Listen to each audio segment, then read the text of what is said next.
Good morning, friends. Let me add my welcome to Tim's. It's so good to see all of us gathered in this space today for a conference on trust in academia.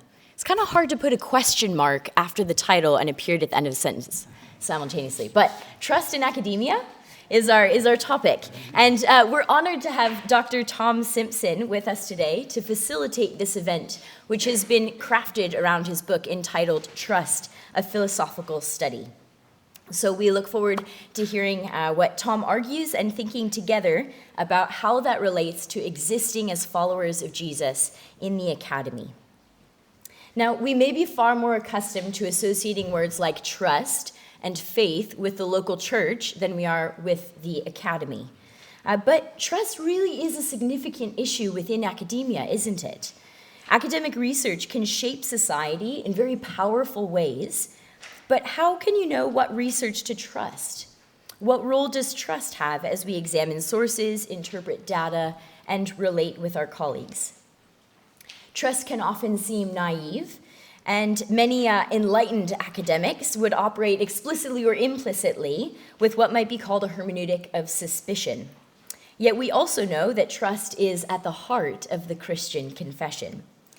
So how then should we, as Christians, conceive of and exercise trust, particularly within our academic disciplines? Does trust require a leap of faith? Or if not, how should we make use of evidence? And how do our own moral commitments inform that process? How does a biblical understanding of trust enrich our work and empower our witness?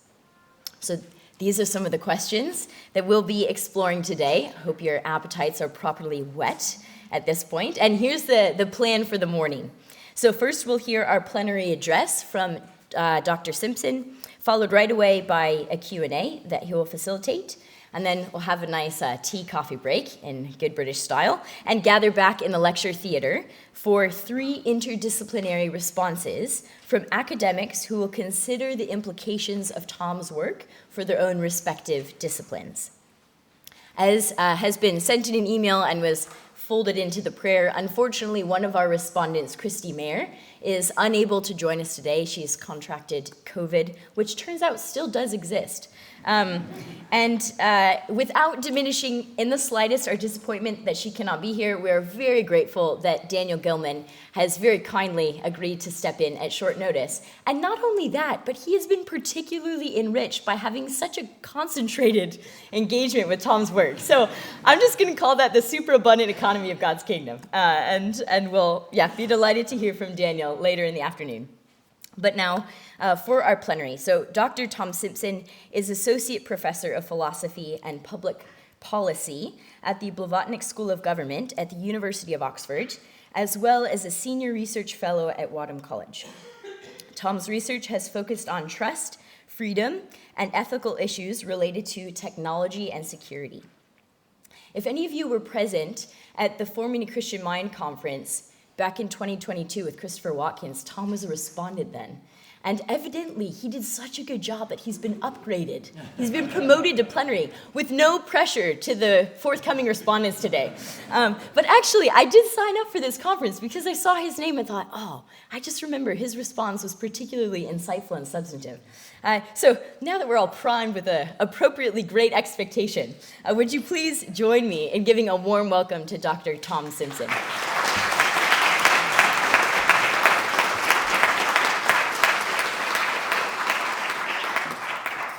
Ellie, thank you very much. So you've set the bar high, and let's see if we can deliver. So it's a real pleasure to be here. It's a real delight to be able to share the day's discussion with you, and I really see this as an ongoing conversation over the course of the day. Initially with the respondents, thank you very much in advance. I'll say thank you now in advance for the comments. I'll wait for the. So we were praying beforehand for charity and intellectual rigor for the day's discussion. I was praying for charity. They were praying for intellectual rigor. So, and this is actually my first experience of responding to the book. So in philosophy, timescales are very, very slow. So there's no review out. It just came out in the autumn. So I'm really looking forward to the discussion that we have today. Okay, so So what I'm going to do in this session is try to get us thinking about trust, and also I'm going to talk to you about the fruits of what's contained in the book, what I'm trying to argue there.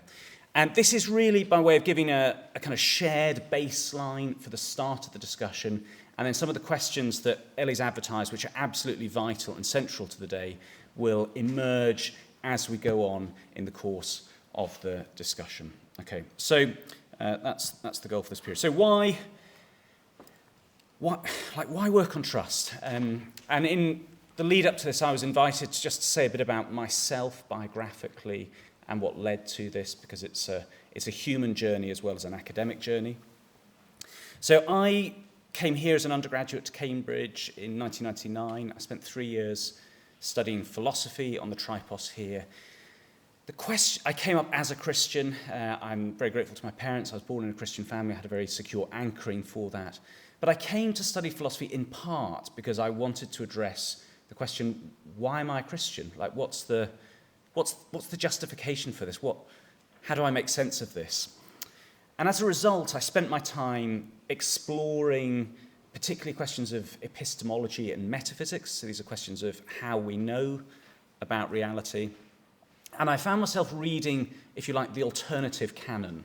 So the canon that I had on the Tripos here was a great reading list. And the high points that were picked out were people like David Hume and Friedrich Nietzsche, and they were the two that really sort of... You can already see from that these are people whose intellectual contributions were defined against Christianity in some very important ways. And I found myself reading the books that are not on the reading list, which are the articulation of and defense of Christianity. Anyway, so I did that for 5 years, 3 years. I served with the military for 5 years. I came back, I started the master's here. To be honest, I didn't know what I was going to work on. And this doesn't happen very often in my life. But I was walking to my initial supervision with my director of studies, and I knew the question would be, what are you going to work on? And I said something in the proposal to get in, but I wasn't really committed to it. And I just sort of had this word that came into testimony. And actually, I think it was a moment of revelation. I think the Spirit was speaking to me then. Testimony is what I should work on. And as I was walking, I was suddenly thinking, oh yeah, I'd read about that. And there'd been an emergent discussion of how it is that we come to know about the world on the basis of believing what someone else has said. Okay, this is called testimony in the philosophical literature. How we come to know about the world by trusting what other people say. And I knew that there was an engagement between David Hume, who was sceptical about testimony, and Thomas Reid, his great interlocutor, who was defending the role of testimony. And I went and I spent my time as a master's student studying that. Just that summer, I ended up working for a Christian banker in the city of London who... I had no money at the time. He said, why not do a couple of months research assistance for me? I'll give you a bit of money. And something about how faith interacts with the marketplace. And I was thinking, how the marketplace, banking works on credit. Credit comes from credere, the Latin, to believe. Banking itself is an exercise in trust, faith and trust. There's something in this space. So I spent some time thinking about that and then ended up working my doctorate on trust. And 10 years later, I've got a book. So anyway, there we go. Don't take 10 years over your books, people, if I can just encourage you to do that. So that's edited volume earlier and then the book. Okay, so that's just by way of introduction. Rather than me start, I want you to start, please. Okay, so what I would like you to do in just a minute is turn to the person next to you, and you have got 2 minutes. Okay, you've got to be really quick. And I want each of you as pairs to come up with 3 examples of trust, okay? Examples of trust where trust matters to you in your lives, okay? And then I want really quick-fire responses off the back of that. So just when you heard there was a conference on trust, like what are the examples that get you thinking? What are the instances of trust that you want to, that we need to get on the table, that we now need to start to think about? Does everyone understand that? Okay, 2 minutes, go for it.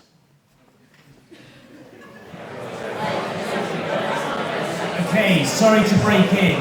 Thank you very much. Great to get the buzz. So let me just stand here and talk here. Let's just get some examples of trust. So please just put your hands up and thank you very much to the people in the middle. So lady in the jeans jacket, please. Give us your top two. So we were discussing basically the notion of trust in authorities. Do you trust your faculty? Do you trust your professors? Do you trust those who mentor you? And then the second example we came up with was the notion of collegial trust. So do you trust your collaborators? Do you trust those that you share your ideas with? Okay, good. So when you say you trust your collaborators, what are you trusting them for? Are you thinking academic collaborators is this? Yeah. Yeah. Protect your ideas, develop them well with you, while sort of maintaining boundaries that you're working on something together. Okay. So what sort of time scale does that demonstrate itself, that trust? I would say over the course of years. Yeah. Probably a good collaboration, maybe 3 to 4 years. Okay, good. Okay, good. So there were some other hands, please. Yes, so in the jersey, please. Yep. So-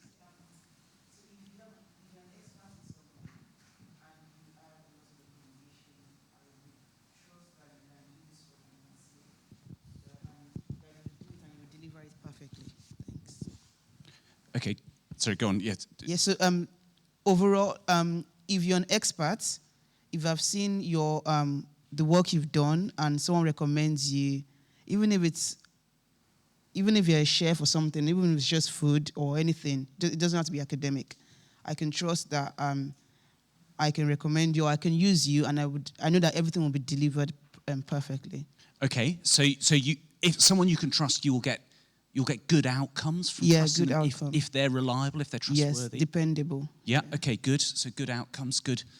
Did you have any other example as well? And we also thought about relationships, like personal relationships, your husband, your wives, your parents. Yeah. You can trust them because, for example, said they would not leave you or something. Okay. Good. Personal relationships. How many? Just a show of hands, please. How many of you would say that there was in your examples of trust something about intimate relationships, marriage, spouses, parents, children? Okay. Very, very high. Very, very high proportion. Okay. Good. Good. So let's come up, please. Yeah, gentleman in the blue and white t-shirt. Can I leave my back door unlocked? Okay. Good. Can I ask where you live or have lived? Yeah. In all seriousness, yeah. Yeah.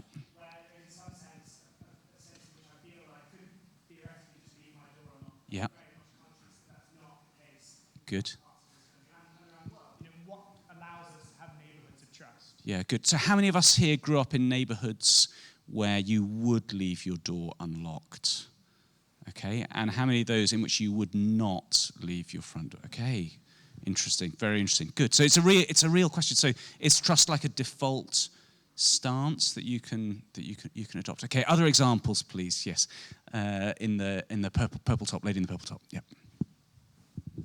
Thank you. So I would say there's a level of trust between individuals and the nation. For example, the reason why we are here without our weapons is because we fully trust our nation. Because, we pay the tax, of course, for sure.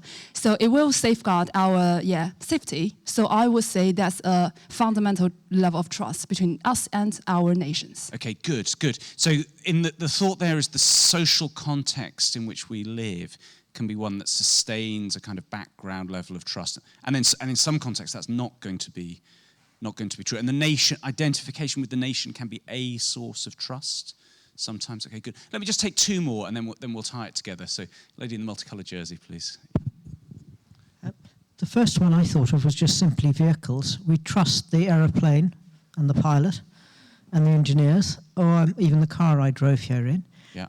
The other one for me would be the water that comes out of the tap or the food that I get. Okay, yeah, good. And what do you what's in this country and various countries, but not every country. And when you say you trust the water, what does that mean? Safe to drink. It's not going to kill me. Yep. Okay, good. So let me take one more. Okay, let's go right. Let's go right to the back, if we may. Lady in the purple top. I work in the field of accounting, so I guess communicating with markets about the performance of a company, people rely on that to make their investments, invest their pension fund, So that's particularly important. Do we deliver what we say we're going to deliver, and is the numbers reflective of what the company is actually doing operationally?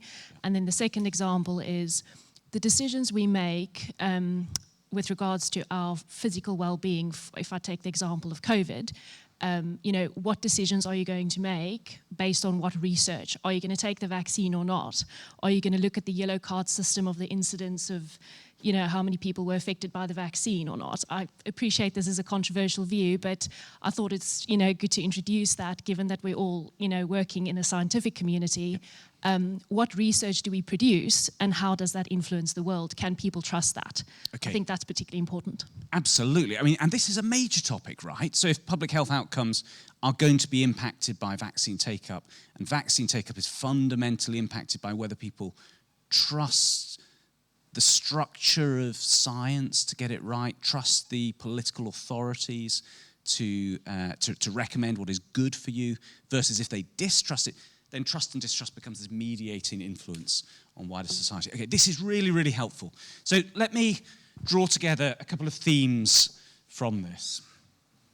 Here are two very fundamental questions that you can ask about trust. So firstly, what is trust? So I haven't asked you to answer that question, but the examples that we've been giving begin to raise a series of possible paradigms for how we might think about trust. And then secondly, why do we trust?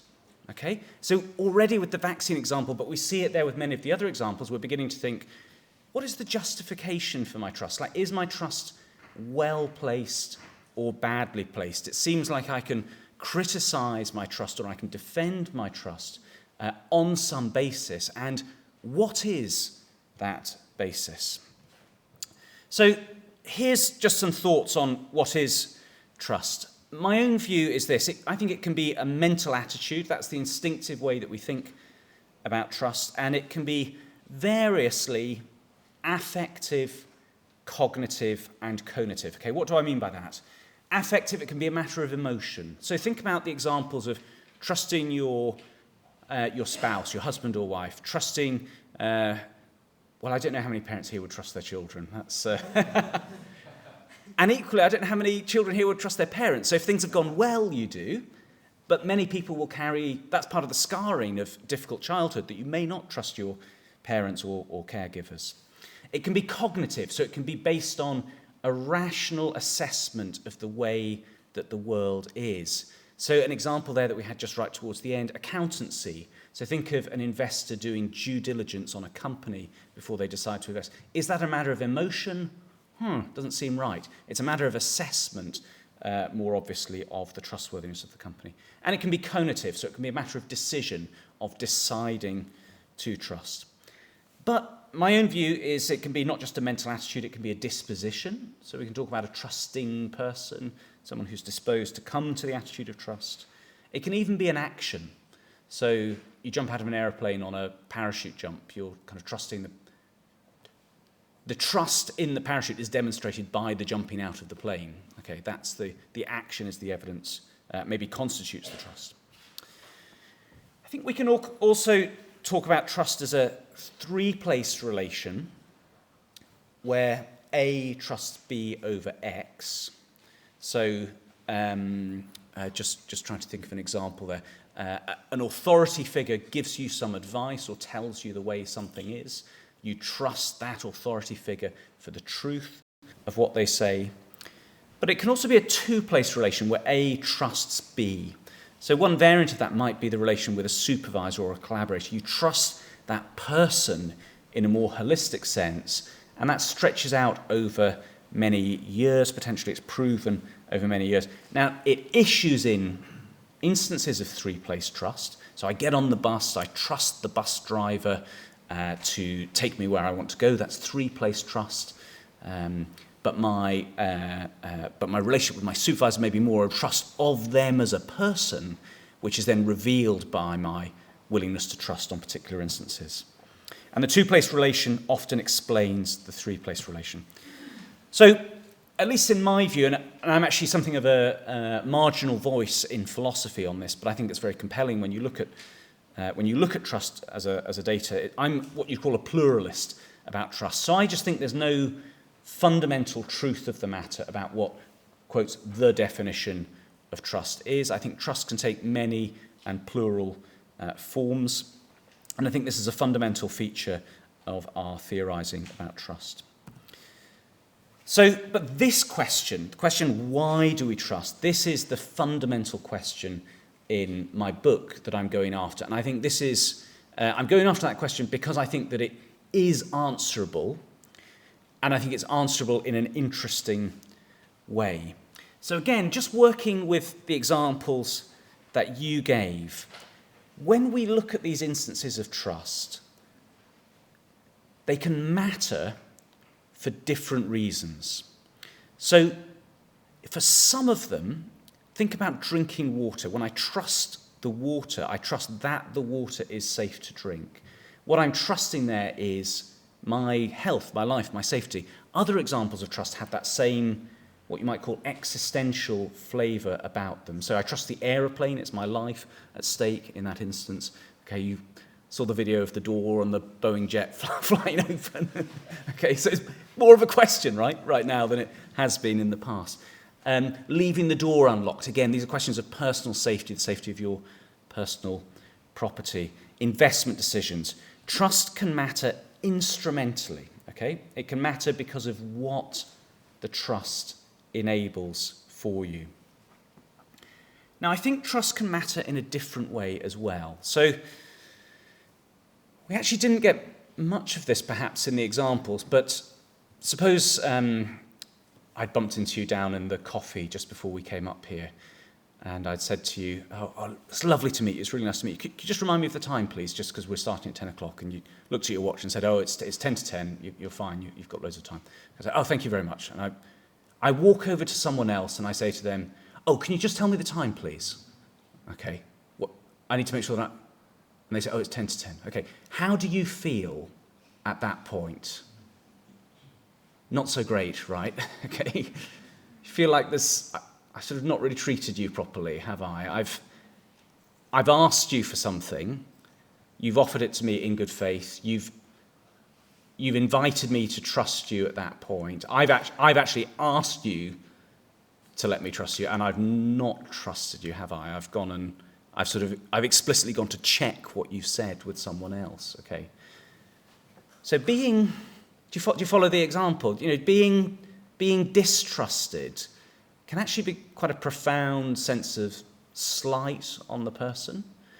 So think of a friend who then tells you something or makes a promise to you, and you just kind of don't believe them or just reserve judgment on it.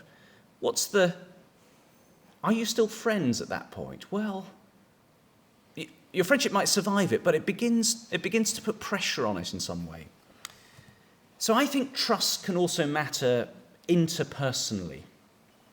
It can matter because each of us values being trusted, and we express respect to others by trusting them. So I think this is a very fundamental cleavage, it's a very fundamental divide between the different ways in which trust can matter. Trust can matter to us because of what I can do by trusting someone else that I couldn't otherwise do. I kind of extend my agency. But trust can also matter because of the kinds of relationships that it enables us to form. It matters instrumentally, it matters interpersonally. And so this is the central question of the book. Why should I trust? And the answer that I defend, at least, is this claim. Normally, I should trust someone else because I have good evidence for their trustworthiness. Okay? That's the central claim. Now, within philosophy, this is a quite deeply contrarian claim. So the great majority of philosophers will say, when you trust someone else, a good reason for doing so is because you're going beyond the evidence for their trustworthiness. You're taking a leap of faith in some kind. And that's not my view. My claim here is opposed to that, saying normally I should trust someone else because I have good reason for their trustworthiness. And one of the questions we can talk about is, in different disciplines, does this account of trust, the justification conditions of trust, is it more attractive in some disciplines than in others? Okay, so this is really set up. Let me move into some substance. So my view is a version of what you can call evidentialism about trust. Let me give a case to motivate this, which I call Antarctic resupply. So Leif is preparing to trek to the South Pole alone, pulling his food and equipment with him on a sledge. He's aiming to break the record for the fastest unsupported journey. The weight of his sledge would jeopardize the attempt if it had provisions for the return journey as well. So Catherine, an old Antarctic hand who runs an adventure support company, promises that when called by satellite phone, she will drop a package of supplies by parachute at the pole. They arrange a contingency plan in case communication should fail. If Catherine does not follow the plan, it is all but certain that Leif will die. Leif is very keen to survive the expedition. This is philosophy. You have to state the bleeding obvious. And he sets out south. Okay. So my proposal is that this is just straightforwardly an instance of trust. There's no complexity about calling this an instance of trust. Leif trusts Catherine.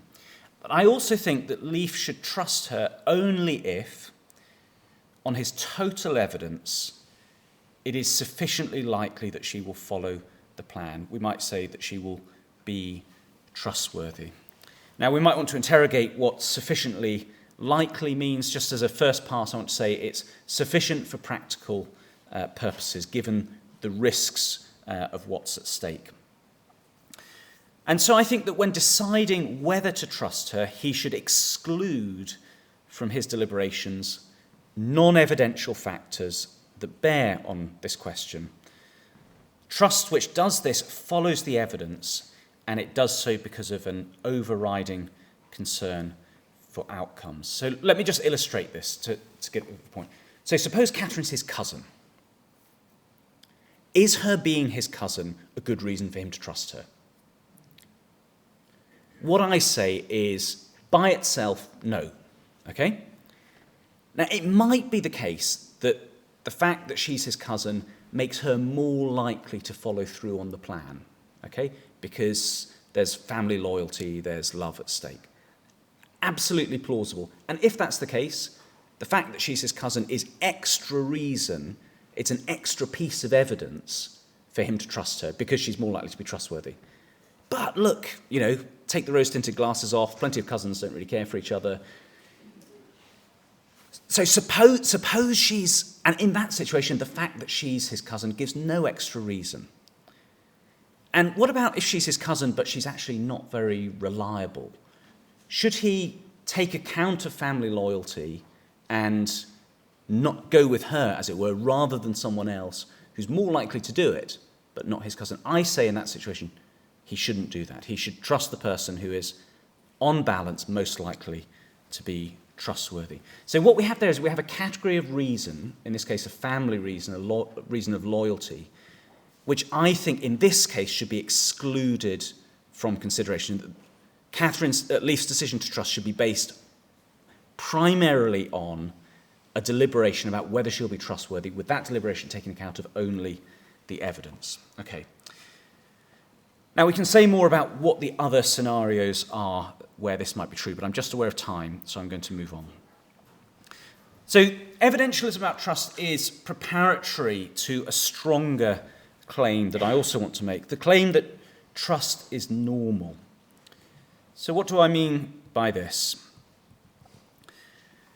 The problem of trust is interesting in part because it is often insecure.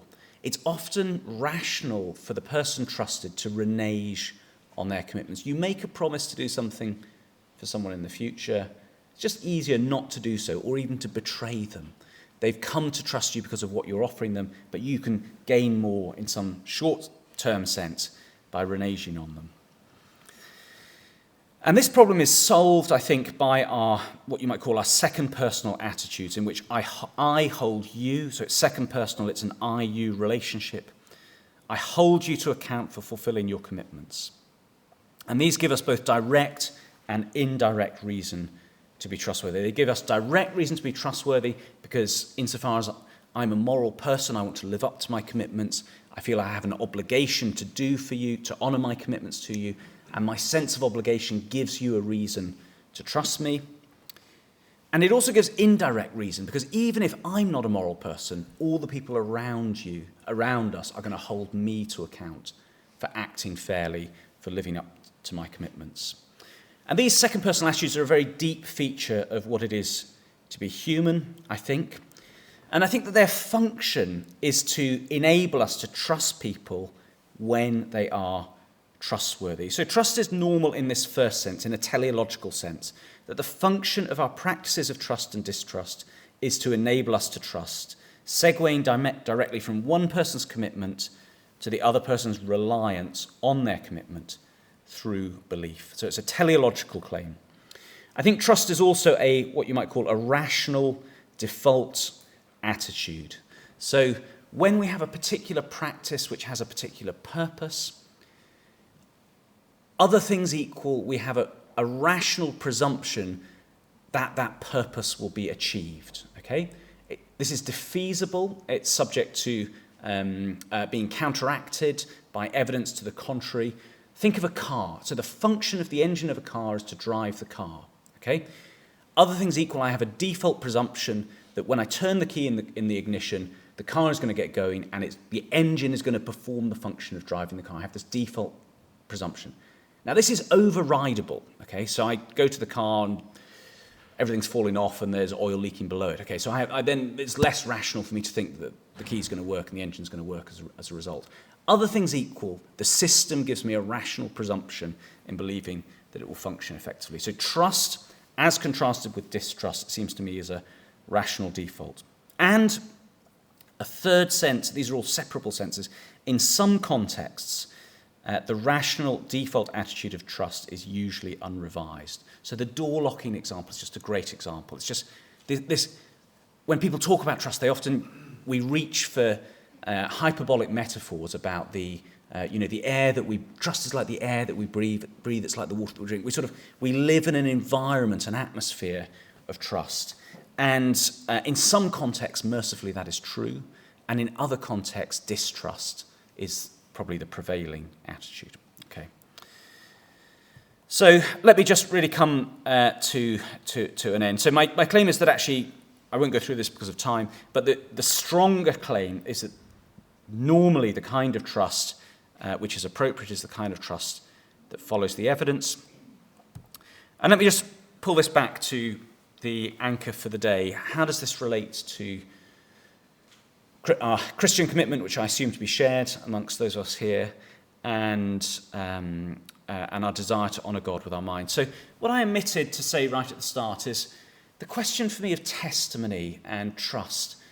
Part of the reason to be interested in that was because it seems to me that the central way in which we come to know God is by trusting what he tells us, preeminently through the scriptures and preeminently through his Son, which the scriptures testify to.